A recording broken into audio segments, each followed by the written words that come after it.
In this video, I'll show you how to add a color leak style scene change in Adobe Premiere Pro using Chroma Leak. This transition creates a soft color leak between your clips, giving your scene change a warm vintage film look.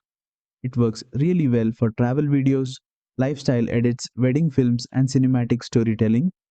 Let's get started. First, place your two clips on the timeline and make sure they touch at the cut point where you want the transition.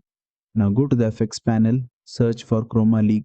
Once you find it, drag and drop it between your clips. Now select the transition and open effect controls. Here are the most important settings. Angle controls the direction of the color leak across the frame. Distance controls how far the leak spreads.